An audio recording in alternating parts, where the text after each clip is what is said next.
Gusto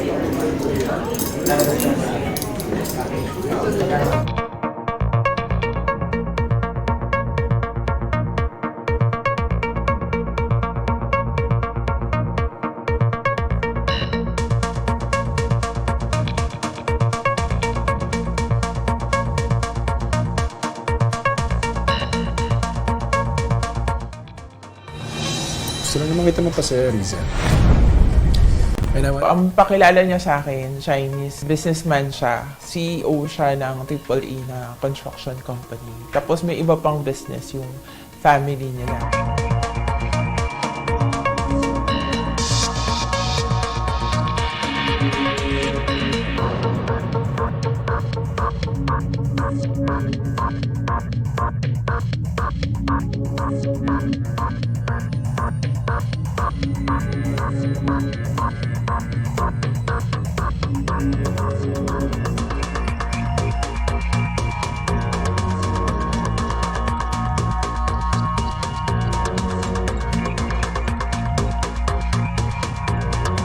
So, yung sa pera, nauna talaga yung sa business investment na kailangan nga namin magsimula ng business. So, yun. So, nagsimula na ako magbigay sa kanya noon.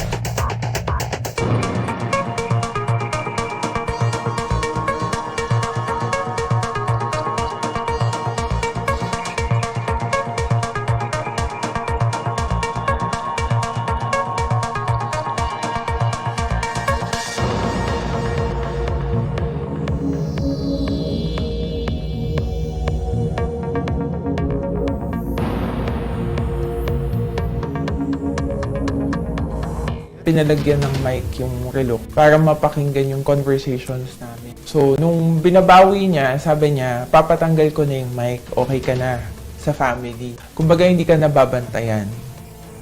So, hindi na niya naibalik.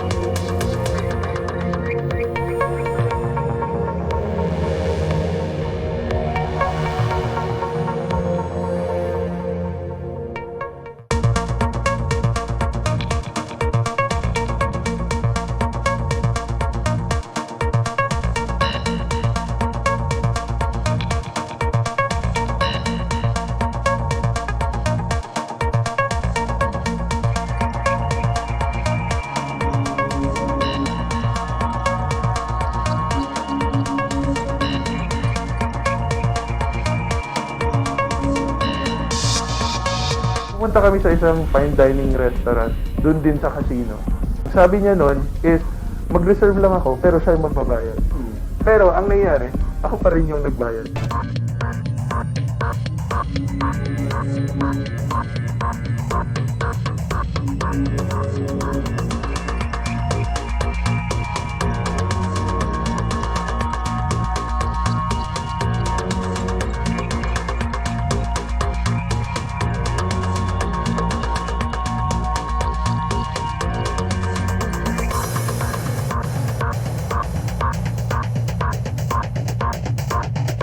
Stroke daw yung kanyang tatay at kailangan niya magpagamot sa Paris. So lahat sila ay lumipad sa Paris, or at least siya at nanay niya.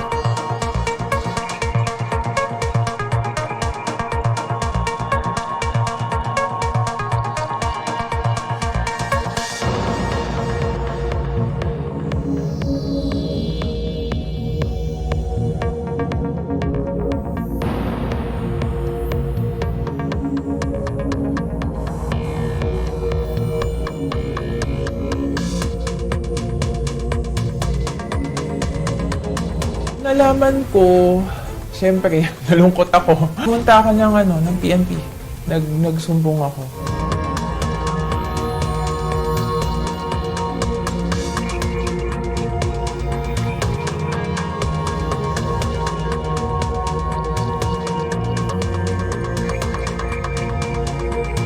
Na-victimize siya through dating apps.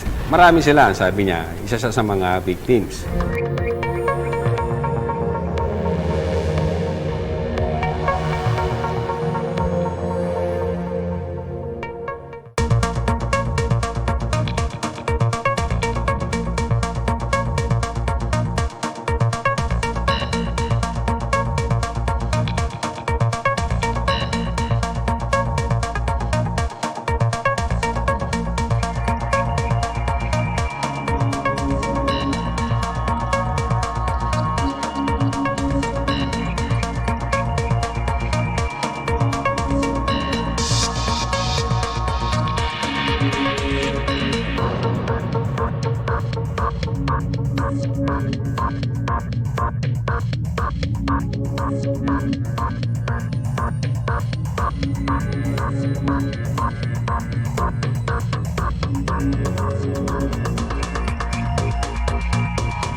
hindi siya first timer na scammer. Notorious talaga tong subject natin. Ang dami na nitong pinaiyak, ang dami na nitong sinirang buhay.